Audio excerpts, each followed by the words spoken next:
الحمد لله رب العالمين والصلاة والسلام على أشرف الأنبياء والمرسلين وعلى آله وصحبه أجمعين أما بعد محترم ناظرین السلام علیکم ورحمۃ اللہ وبرکاتہ۔ آج ہم آپ کو اپنے پروگرام العروۃ الوثقیٰ کے چھٹے حلقے میں خوش آمدید کہتے ہیں۔ آج کے اس حلقے میں ہم شجرہ ایمان کے چوتھے اصل کے بارے میں گفتگو کریں گے، اور وہ اصل ہے رسولوں پہ ایمان لانا۔ ناظرین گرامی، رسول کسے کہتے ہیں یا نبی کسے کہتے ہیں؟ ہم اکثر سنتے ہیں کہ رسول اور نبی کا لفظ ہمارے ذہنوں میں آتا ہے، کتابوں میں پڑھتے ہیں، لوگوں سے سنتے ہیں رسول اور نبی۔ دونوں میں کیا فرق ہے؟ رسول وہ ہے جس کو اللہ تعالیٰ نے نئی شریعت دے کے مبعوث کیا ہو، اسے رسول کہتے ہیں، اور اس رسالت کی تبلیغ کا اسے حکم دیا گیا ہو۔ اور نبی وہ ہے جس کو نئی رسالت دے کے نہ مبعوث کیا گیا ہو، بلکہ اس سے پہلے انبیاء کے رسالت کی تبلیغ کے لیے بھیجا گیا ہو۔ تو رسول وہ ہے جس کو نئی شریعت دی گئی ہو، اور نبی وہ ہے جس کو نئی شریعت نہیں دی گئی بلکہ اس سے پہلے سابق انبیاء کی رسالت کی تبلیغ کے لیے بھیجا گیا ہو۔ تو یہ فرق ہے نبی اور رسول میں۔ محترم ناظرین، نبیوں اور رسولوں کی تعداد بہت زیادہ ہے۔ ایک مرتبہ ابو ذر غفاری رضی اللہ عنہ نے نبی کریم صلی اللہ علیہ وسلم سے دریافت کیا کہ نبیوں کی تعداد کیا ہے؟ آپ صلی اللہ علیہ وسلم نے فرمایا 1,14,000 نبی ہیں، جن میں سے 315 رسول ہیں۔ نبیوں اور رسولوں کی اتنی بڑی تعداد کے باوجود ہمیں صرف بعض نبیوں کا، بعض رسولوں کا نام معلوم ہے، اور دیگر پیغمبروں کے بارے میں ہمیں قرآن کریم میں اس طرح صراحت کی گئی۔ اللہ تعالیٰ کا ارشاد ہے، رُسُلًا قَدْ قَصَصْنَاهُمْ عَلَيْكَ مِن قَبْلُ وَرُسُلًا لَمْ نَقْصُصْهُمْ عَلَيْكَ۔ آپ سے پہلے کے بہت سے رسولوں کے واقعات ہم نے آپ سے بیان کیے، اور بہت سے رسولوں کے نہیں بھی کیے۔ جن نبیوں کا ذکر قرآن کریم میں آیا ہے یا نبی کریم صلی اللہ علیہ وسلم نے حدیث شریف میں بتایا ہے، ان کو جھٹلانا جائز نہیں۔ ہمارا ایمان ہے، ان پہ ایمان لانا واجب ہے۔ اور ساتھ ساتھ یہ بھی ہمارا ایمان ہے کہ جن انبیاءوں کا نام قرآن میں نہیں آیا ہے یا حدیث میں نہیں آیا ہے، لیکن ہمارا ایمان ہے کہ کچھ انبیاء ایسے بھی ہیں جن کا ذکر قرآن میں یا حدیث میں نہیں آیا ہے، لیکن ہمارا ایمان ہے کہ اللہ نے انہیں مبعوث کیا۔ قرآن شریف میں 25 نبیوں کا، رسولوں کا ذکر ہے، اور حدیث شریف میں 2 رسول کا ذکر آیا ہے۔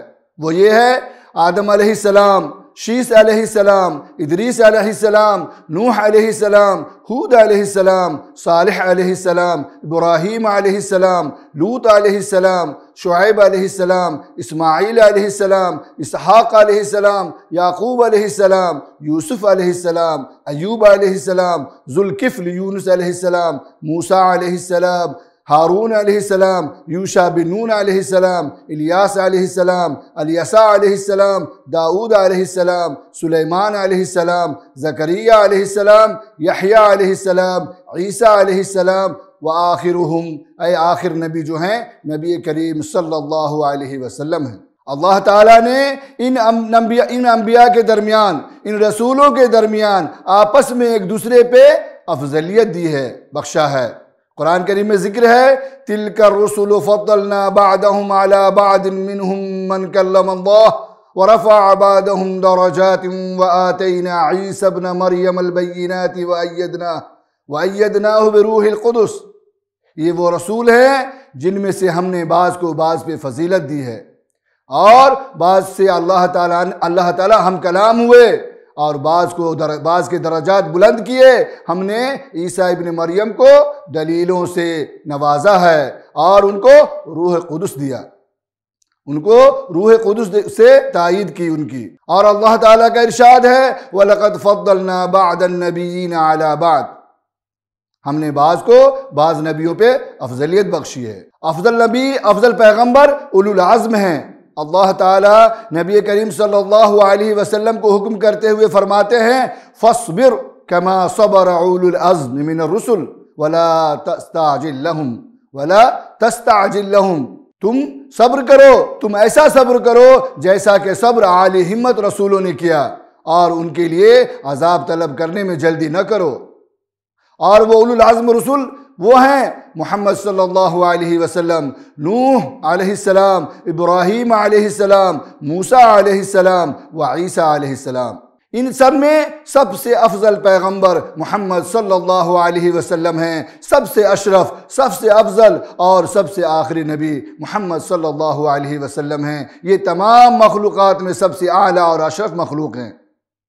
نبی کریم صلی اللہ علیہ وسلم کا ارشاد ہے انا سید ولد آدم یوم القیامہ وانا اول من ينشق عنہ القبر۔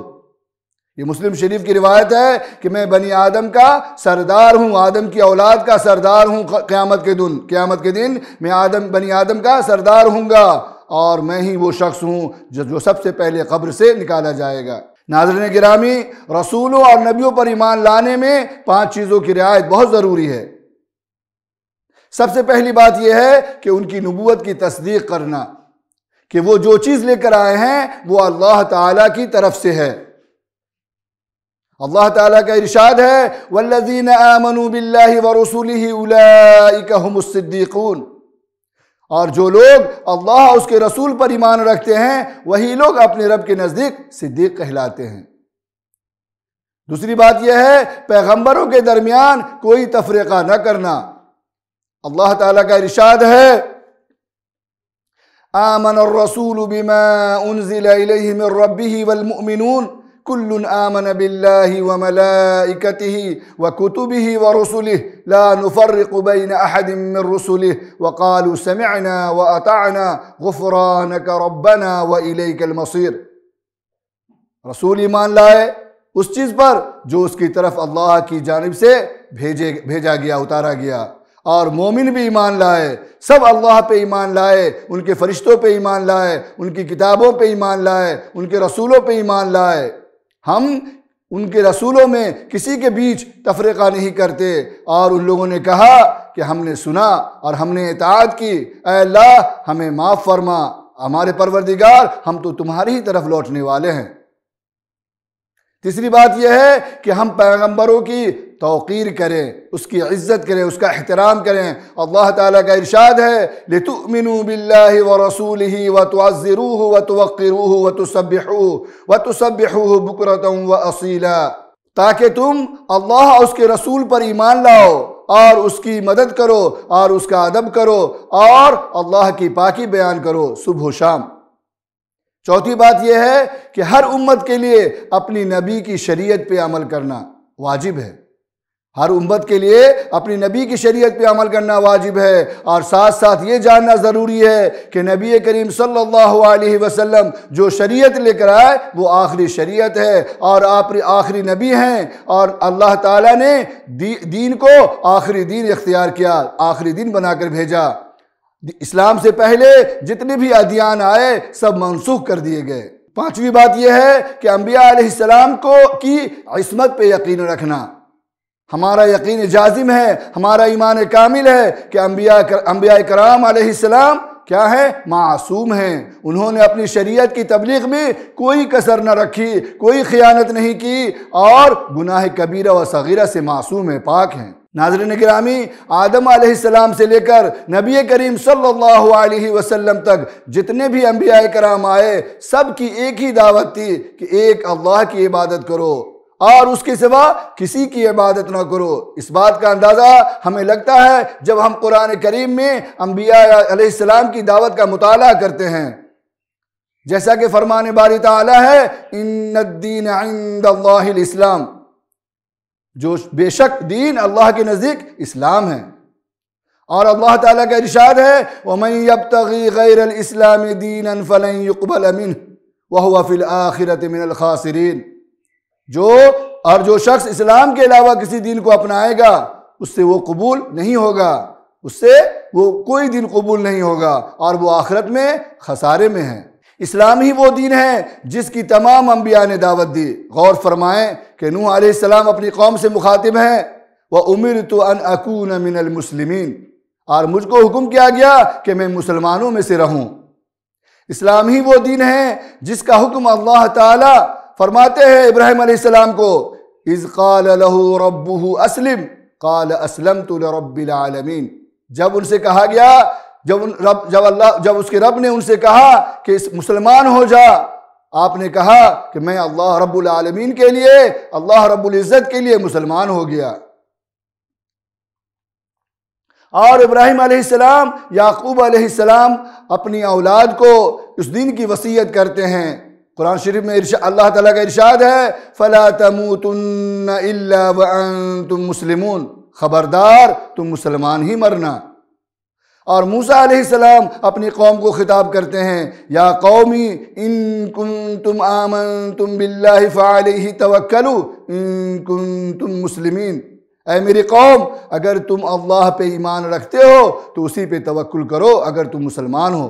اور اس دن کی یہ حقیقت ہے کہ اس کے تمام انبیاء نے دعوت دی، یہی دین کی حقیقت ہے، یہی دین اسلام کی حقیقت ہے کہ اس کی تمام انبیاء نے دعوت دی، اس کی تبلیغ کے لیے کتابیں اتاری گئی۔ یہ دین اللہ تعالیٰ کی وحدانیت کی طرف بلاتا ہے، اس کی عبادت کی طرف دعوت دیتا ہے، اور اس کے علاوہ جتنی بھی چیزیں ہیں سب کو ترک کرنے کا حکم دیتا ہے، خواہ وہ معبود حصی ہو یا کچھ بھی ہو، جیسے کہ بت ہے، پتھر ہے، درخت ہے، ستارے ہیں، خواہ وہ معبود معنوی ہو جیسے کہ نفس اور ہوا کی اتباع اور آباء و اجداد کی اتباع۔ تو اللہ تعالیٰ ہی عبادت کے لائق ہے، اس کے سوا کوئی معبود نہیں۔ اسی کی دعوت کے لیے تمام انبیاء کرام کو مبعوث کیا گیا۔ ناظرین گرامی، اللہ تعالیٰ نے اپنے نبیوں کو بہت سارے معجزات سے نوازا ہے۔ معجزہ غیر معمولی چیز کو کہا جاتا ہے۔ اللہ تعالیٰ معجزات اپنے نبیوں کو دیتے ہیں اور تاکہ اس کی دعوت کی تصدیق ہو، ان کے رسول ہونے کی تصدیق ہو، اور وہ جو قوم ہیں اس جیسا لانے میں عاجز ہو جائیں، ان کے لیے وہ چیز لانا ناممکن ہو۔ ان معجزات میں سے ایک معجزہ موسیٰ علیہ السلام کی لاٹھی کا عظیم سانپ بن جانا ہے۔ دوسرا معجزہ عیسیٰ علیہ السلام کو اپنی قوم کو بتاتے ہیں کہ وہ کیا کھاتے ہیں، وہ گھروں میں کیا جمع کرتے ہیں۔ یہ بھی ایک معجزہ ہے عیسیٰ علیہ السلام کا۔ نبی کریم صلی اللہ علیہ وسلم کے اشارے پہ چاند کا 2 ٹکڑا ہونا، یہ بھی ایک معجزہ ہے۔ بہت سارے معجزات ہیں، میں نے چند معجزات کا ذکر کر دیا۔ ناظرین گرامی، رسولوں پہ ایمان لانا ہمارا ایمان ہے، ایمان کا ایک رکن ہے، ہمارا رسولوں پہ ایمان لانا واجب ہے۔ اگر ہم رسولوں پہ ایمان لاتے ہیں تو ہم چند ثمرات سے مستفید ہوتے ہیں، دنیا اور آخرت میں کامیاب ہوتے ہیں، دنیا اور آخرت میں ہمیں سعادت ملتی ہے۔ مومن کو سب سے پہلے اس بات کا پتہ ہوتا ہے کہ اللہ تعالیٰ کی رحمت و عنایت اپنے بندے پہ ہے، اس قدر ہے کہ اللہ تعالیٰ نے پیغمبروں کو اس کی ہدایت کے لیے مبعوث کیا تاکہ لوگ صرف اور صرف اللہ کی عبادت کریں اور نبیوں کے بتائے ہوئے طریقے پہ اللہ کی عبادت کریں۔ مومن قرآن و سنت کی روشنی میں اللہ تعالیٰ کی عبادت کرتا ہے، اللہ تعالیٰ کے اوامر کو بجا لاتا ہے۔ مومن کو انبیاء کرام سے محبت ہوتی ہے کیونکہ اللہ تعالیٰ اپنے انبیاء کرام سے محبت کرتے ہیں۔ مومن انبیاء کرام کو قدوہ و اسوہ بناتا ہے، ہر عمل میں، ان کے ہر عمل میں، دعوت اللہ میں، حسن خطابت میں، بردباری میں، لوگوں کی جانب سے دیے گئے اذیت پہ صبر و تحمل میں، ہر حالت میں لوگوں کو نصیحت دینے کے کام میں، ان سب تمام امور میں مومن جو ہے مسلمان انبیاء کرام کو قدوہ اور اسوہ مانتے ہیں۔ مومن کو اس بات کا یقین ہوتا ہے کہ پرہیزگار لوگ، متقی لوگ، اللہ تعالیٰ کے نزدیک ان کو حسن عاقبت ملتا ہے اور نیک صبر لوگوں کے لیے اجر عظیم ہے۔ اور مومن کو اس بات کی بھی خوشی ہوتی ہے کہ اللہ تعالیٰ نے مومن کو آخری امت میں سے بنایا، امت مسلمہ بنایا، اور نبی کریم صلی اللہ علیہ وسلم کو آخری نبی بنایا، اور قرآن کریم کو آخری کتاب سے نوازا گیا، اور اس امت مسلمہ کو آخری امت اور خیر امت کا خطاب دیا۔ محترم ناظرین، ہم اب اپنی بات کو یہیں ختم کرتے ہیں، انشاءاللہ اگلے حلقے میں پھر ملاقات ہوگی دوسری موضوع پہ۔ والسلام علیکم ورحمۃ اللہ وبرکاتہ۔ سبحان ربک رب العزت عما یصفون وسلام علی المرسلین والحمد للہ رب العالمین۔